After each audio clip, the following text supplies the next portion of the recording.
Committee of the Whole meeting to order. It's Monday, May 12th, 2025. It is 3:38 p.m. Counselor Abbott, have you had a chance to look at the minutes from the last meeting? Excuse me, I have, and I move approval of the minutes. Second, all in favor say aye. Aye. Aye, the minutes have passed and been approved. Counselor Abbott, do you have any items you'd like to place on consent? I do. Okay. Okay, on page 1, item 4. On page 2, items 5, 6, and 7.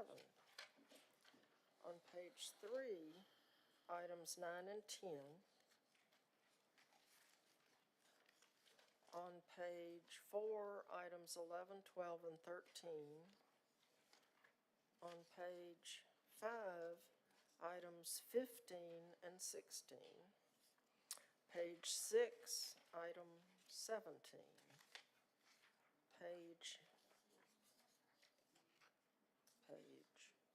There aren't any more suggestions for consent. Okay. So those items were item 4 on page 1, items 5, 6, and 7 on page 2, items 9 and 10 on page 3, items 11, 12, and 13 on page 4, items 15 and 16 on page 5, and then item 17 on page 6. Okay, Yes. is there a motion? Oh, I move approval of the consent agenda. Second, all in favor say aye. Aye. Aye, those items have passed. First item is item 8. This is an ordinance to amend the general fund budget for this fiscal year by transferring $7,500 from general fund to non-departmental transfer to Fund 31 Neighborhood Allocations Fund, and amend the Neighborhood Allocations Fund for this fiscal year by giving $7,500 to the Museum of Art. Madam, I move approval as soon as someone explains what this paragraph says. Second. Yes. Madam Chair, good to see everybody. Just for the council committee awareness, so this money was actually allocated out of District 8's discretionary fund and was sent to the general fund. The Museum of Art has not been able to move on the funding, so they want to just secure it for this capital program, capital project program that they're working on. So this is just moving the money from the general fund to the capital improvement fund for the Museum of Art, and the money comes from District 8's discretionary.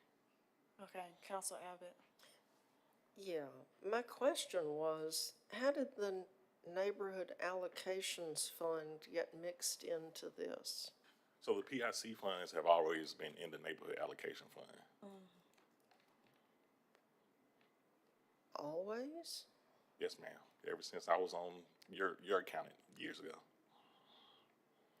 Well, that's good to know.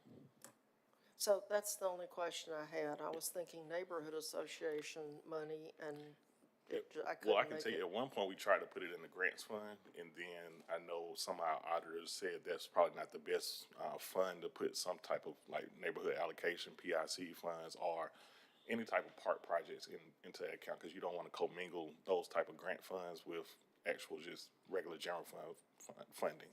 So it's just an accounting thing. Okay. I'm sure you've told us that before. Maybe a time or two. Okay, thank you. Okay, I don't have any questions either. Well, there's been a motion and a second. All in favor say aye. Aye. Item 8 has passed. Next item is item number 14. This is an ordinance to amend the donation fund budget for this fiscal year by appropriating $10,000 to Park and Rec for Memorial Park, equipment for MLK Recreation Center per donation received from Jefferson County Commission. I move approval. Second. Okay. Yes. Counselor Abbott, did you have any questions? It seems like I did, but maybe Chaz could just explain what we're doing. Yeah, in reading the the I mean, we ordinance. were having one thing at one location, and then the next day we're moving everything to another location. I think that was my question. So this is just receiving the funds. So when we get donations from the county commission or from the state, we note the acceptance of the fund into an actual revenue account, and then we have to ask the council permission to use those funds for the expense part of receiving those donations. So what's before the council is the actual recognizing of the check received from the Jefferson County Commission and the appropriation also to the MLQ Recreation Center, so they can spend the funds. Okay. Okay, I'm good with it. Do we have a motion? I thought Yeah, I we did made have a a motion motion. in a second. All in favor, say aye. Aye. And then note my abstention as well. Okay. All right. Next item. Is item number 18. This is a resolution approving and authorizing the payment of the mayor's annual membership dues for the Jefferson County Mayors Association in an amount not to exceed $44,000 per year, renewable annually, subject to availability of funds for a term not to exceed 3 years. Okay. Chad? Yes, Chief? this is just our annual appropriation for the membership into the Jefferson County Mayors Association. So, is there any benefit to being in this association? Does anybody attend the meetings, or is there anything that comes out of it, like support for us to not have our waterworks stolen from us? Now, I can't speak on that, but they do meet to develop a kind of like a legislative agenda that is agreed upon the county legislators. So they do meet. But to your point, if that was something that was a topic, yes, that could actually come out of that association. It's no different than the Big Ten's Mayors Association or the African American Mayors Association. It's all the same thing. So, who attends the actual meetings? If the mayor doesn't attend, usually Mr. Earl Hilliard attends. Mr. Who? Earl Hilliard? Oh, okay. I just Oh, wondered or if it's, Don Lupo goes sometimes. okay. I was just wondering if it was worth our $44,000 or not. I have some sidewalks that need fixing. You know? Yes, ma'am. But you're telling us there's a benefit. Yes, ma'am. We wouldn't bring it before you if it was no benefit. Okay, thank you. Okay. I don't have any questions. I move for approval. Don't we need a motion? So move. Second. All in favor, say aye. Aye. Reluctantly, aye. Okay, that item passes. Next item is an agreement between the city and Iron Hills Productions, under which Iron Hills will plan, implement, and host the Magic City Flow Festival in the city on October 18th, 2025. It is expected to generate revenue from out-of-town visitors and tourists and will provide positive publicity for the city. The city will provide incentives in an amount not to exceed $100,000 for hosting the Magic City Flow Festival in Birmingham. Okay. Good evening. Good evening. My name is Cornell Wesley, proudly serve as the Director for the Department of Innovation and Economic Opportunity. What's before you today is a newly proposed festival, first year in our city. However, the festival providers are not new to our city. They are the owner of Workplay, and they have been putting on Sloss Fest for the last, 10 years at least? Along with another music festival. So the Magic City Flow Festival is what we hope to be the kickoff to Magic City Classic. What you have experienced over the last 10 or 15 years is that the Magic City Classic has morphed into something well beyond just a football game. It is chock full of events throughout the week, and we thoroughly feel that this is an incentive for those who are coming to those events to remain in Birmingham for that week. And so now we have the perfect bookend from Saturday to Saturday, one kicking off with an entertainment option as well as the sports option. Joined with me today is Mr. Johnny Grimes, who is one of the lead promoters of this new festival here in Birmingham, who can give you more details around the artists, the proposed impact, and what their experience has been as a promoter here in Birmingham. Okay. Good afternoon. Good afternoon. Yeah, my name is Johnny Grimes. I'm one of the owners and promoters of Iron Hills Production. We do 3 music festivals in Birmingham: Furnace Fest, Iron Hills Country Music Festival, and Magic City Flow Fest. This will be our 12th music festival in the city. We primarily host most of our festivals at Sloss Furnace. We've done festivals to actually raise funds for Sloss Furnace. We've helped rebuild the stage there, upgrade the lighting, the fields, and everything else. We love this city, we love Sloss, and love to continue to put on music festivals there, and appreciate your support. Okay. Perfect. Counselor Abbott? Okay, so you put on Furnace Fest, which is at Sloss, which I guess is what used to be Sloss Fest?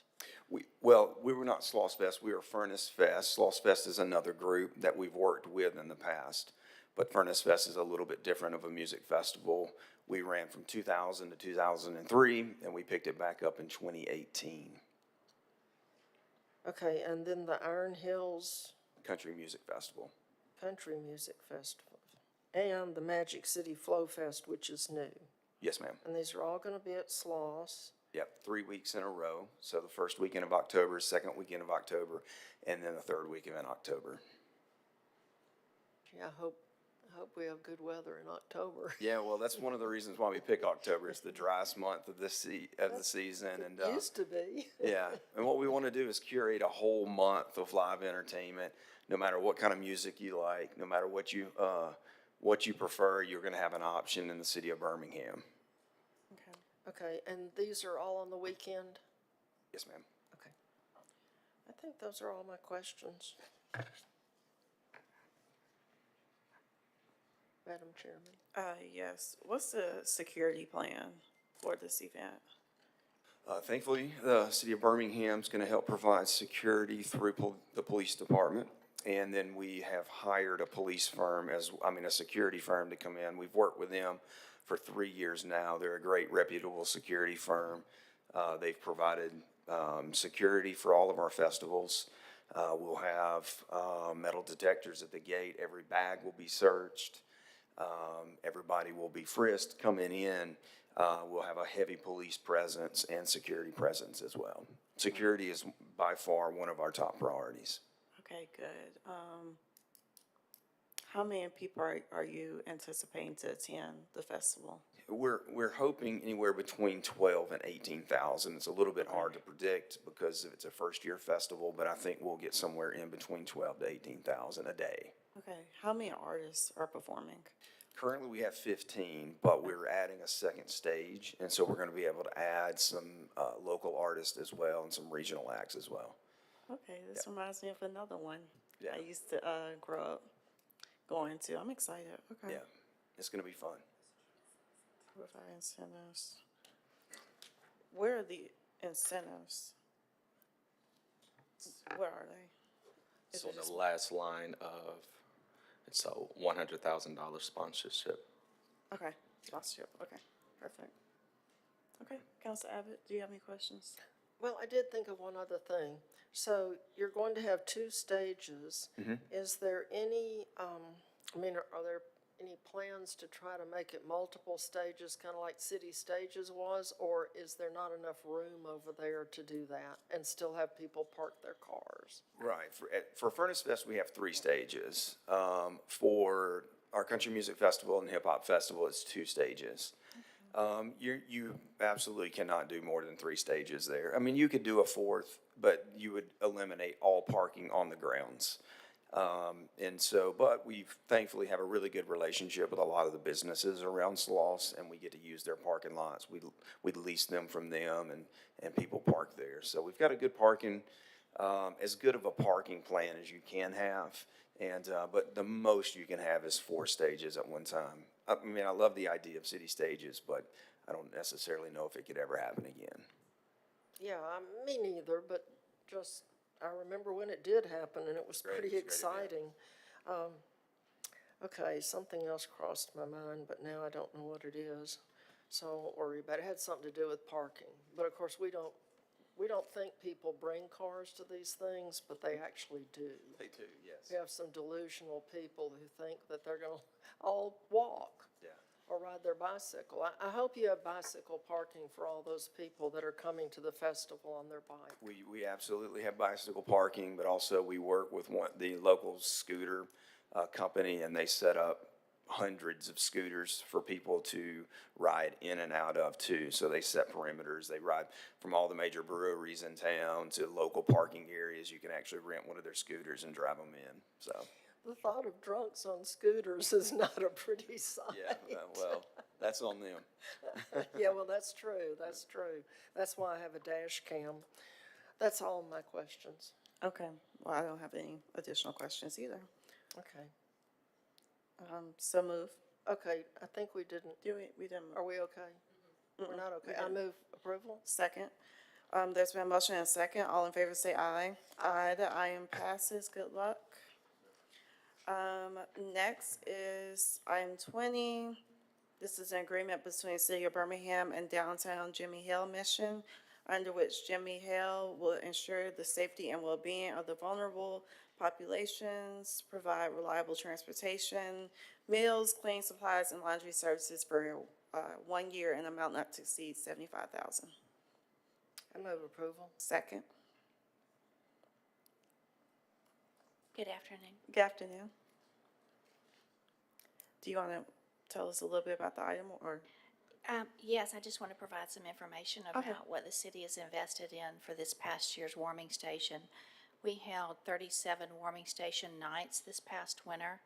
And in addition, we did 3 daytime warming stations where the temperatures never rose above 32 degrees. Throughout the winter, we provided 4,092 beds to our most vulnerable population, as well as 8,790 meals. This investment assists us with paying for all of that, plus our personnel costs, transportation costs, and the support costs. We laundry all the blankets so that everyone receives a clean blanket every night that they stay with us. All the paper products, toilet paper, paper towels, cleaning supplies, et cetera, that's necessary to run this warming station in the way that you and I would like for it to be. Okay. Counselor Abbott?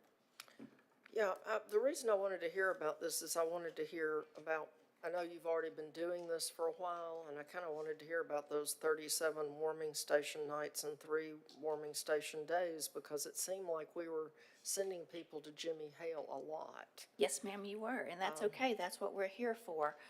Do you have, I wanted to ask if you have a lot of volunteers that come to help in addition to the paid staff? We do have some, what I'll call, trained volunteers. This is not a population that you want to bring in the high school glee club for service hours I to was deal thinking with. church people. We do have some people that come in and help us serve the meals. But for the most part, you really need some training to interact with this population. It is low barrier, so we accept everyone just like they are, whether they come in with mental illness, they come in high, drunk, whatever. We're there, however they are. Even with their drugs in their pockets? Oh, no, ma'am. We do a complete bag search of everyone when they come in, and sometimes we do find things, and they're not allowed to bring those in.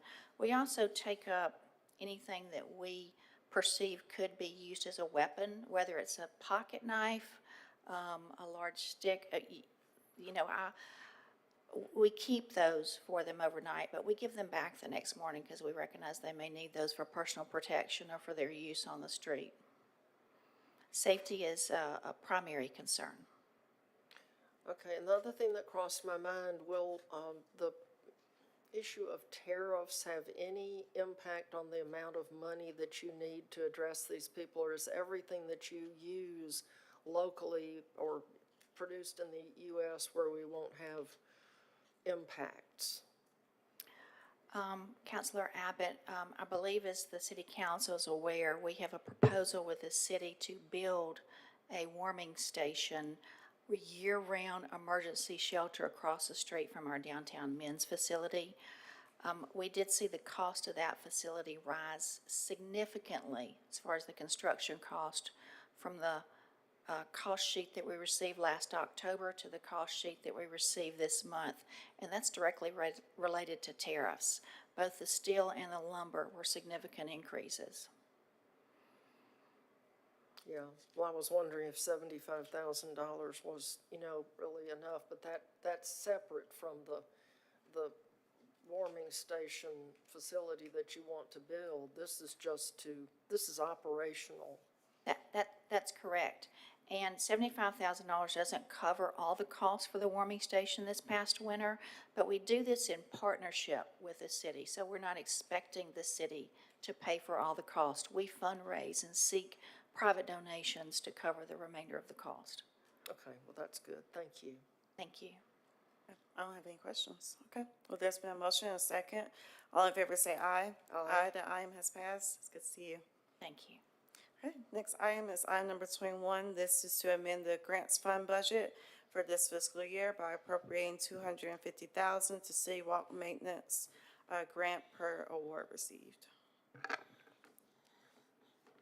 I didn't know if you want to move the item. I move the item. Second. Okay, just make sure. Thank you, Chief. You're welcome. So this is the actual grant that was presented to the council a couple months back that we received from the governor's office from ADECA. It was a package deal between City Walk, BRT, and the police athletic team. So this is just recognizing the receipt of the funds that we received from the ADECA grant. Okay. Counselor Abbott? Yeah, and so this is for cleaning and refurbishing as people kind of wear the place out by it being so popular. Yeah, so I am in conversation with Taz Snyder about this particular item, so we'll work through how that will kind of overlay the actual agreement that we will present to the council to give them the funds, and that will outline all the maintenance that will be provided for the funding. Okay, and this gives me an opportunity to ask the big question that I've always wondered about. When those colored lights burn out, who's in charge of putting new light bulbs in or fixing them? AlDOT. Okay, so we're not gonna have to do that. No, ma'am. Well, good. We're only concerned about surface level. Okay. Okay, thank you. Okay. I don't have any questions. Okay. Well, there's been a motion and a second. All in favor say aye. Aye. The item passes. Next item is item number 22. This is to amend this fiscal year's general fund budget by transferring $1,500,000 from capital projects consulting fees and moving it to, moving the $1,500,000 to non-departmental transfer to Fund 102 Capital Improvement, and then amend the capital fund budget for this fiscal year by appropriating that same amount to DCP emergency/plan projects. Okay.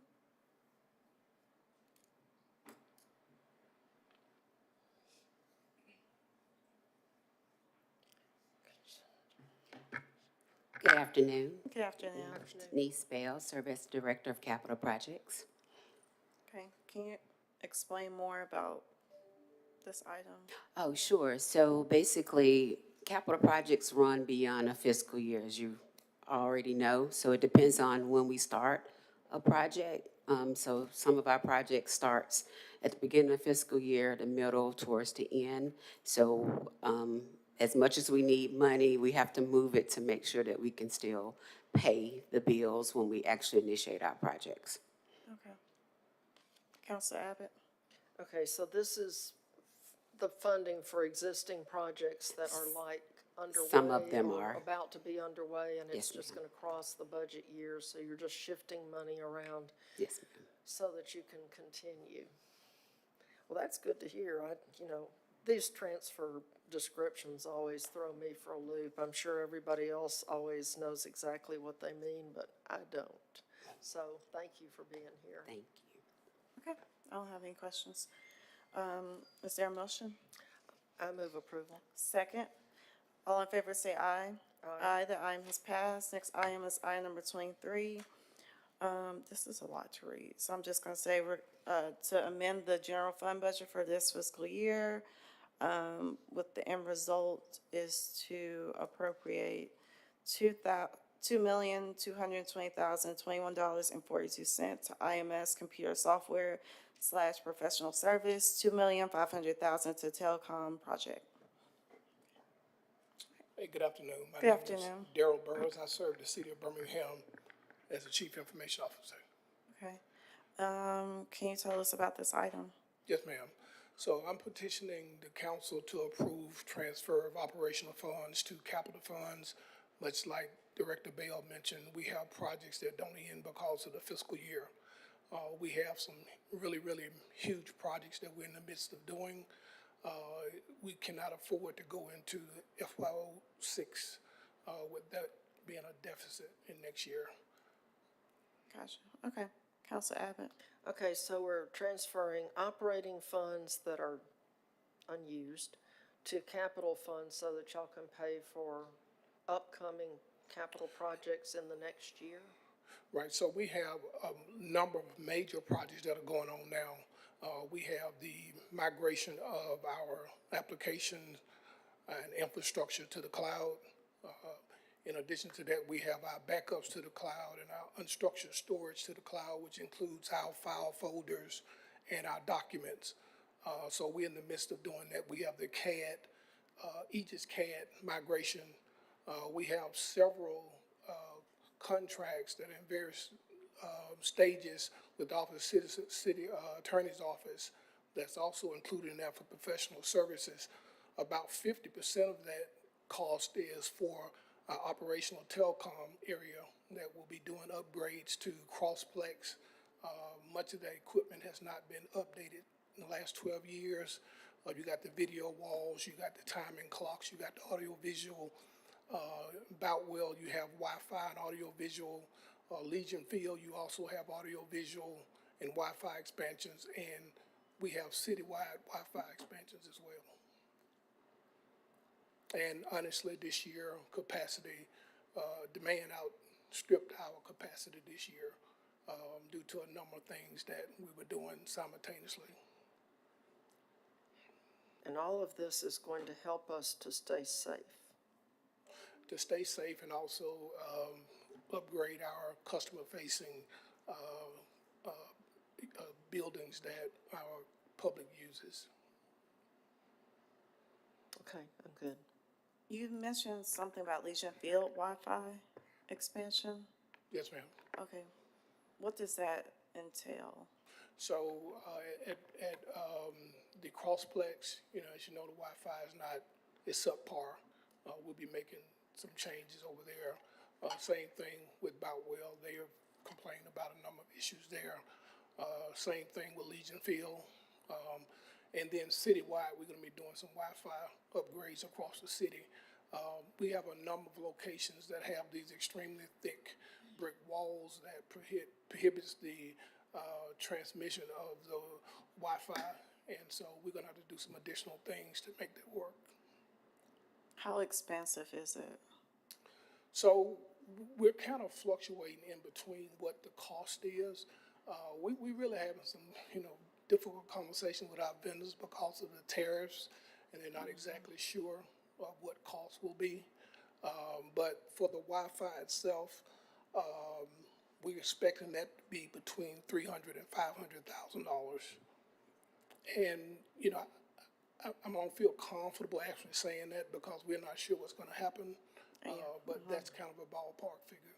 Okay, thank you. No, Chief knows this, I've been wondering that for a while, just because when we have the Classic, for example, I know there's, hundreds of thousands of people out there, but, at least like at the Alabama football games, you can get a little bit of Wi-Fi, where at the Classic, you have like zero, like nothing.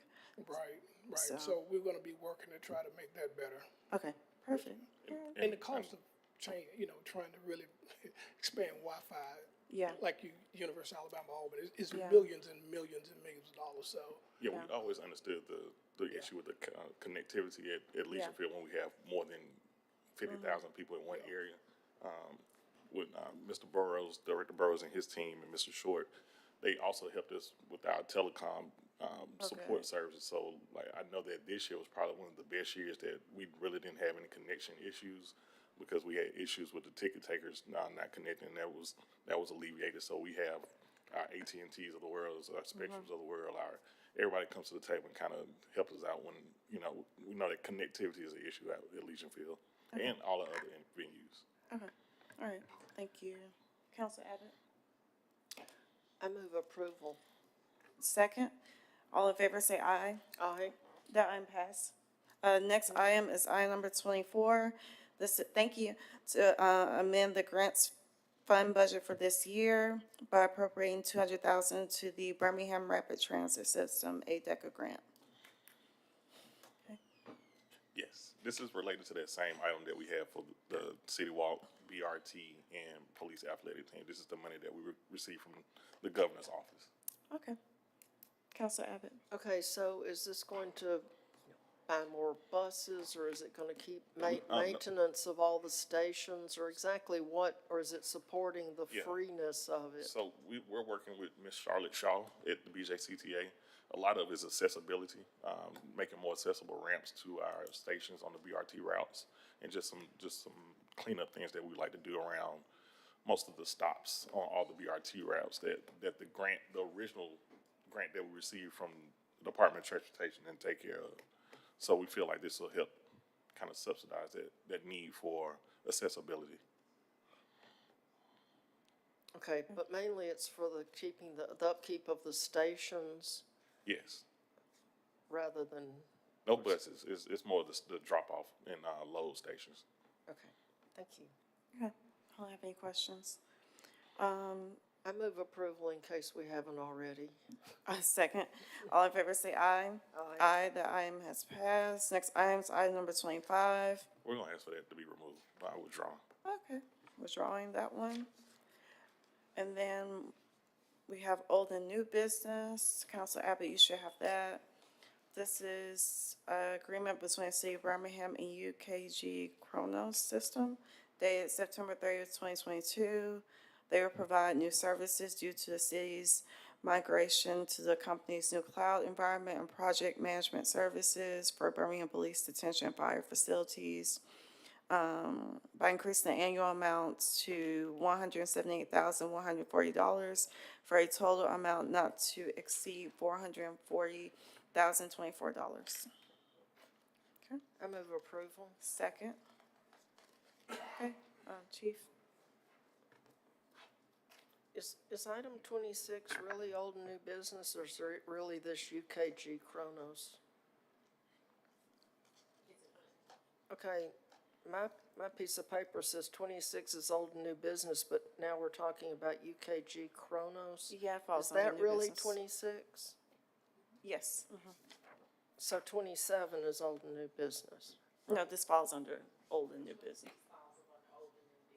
She talking Okay. about her item. She talking about her item. Yeah. Is there somebody to speak to this? Is there somebody to speak to this? I can speak to it, but it's related to what Director Burrows was just talking about with our migration to the cloud. So this is just migrating some of our some of our current systems to the cloud-based subscription when it comes to our public safety sectors. Okay. Council Abbott?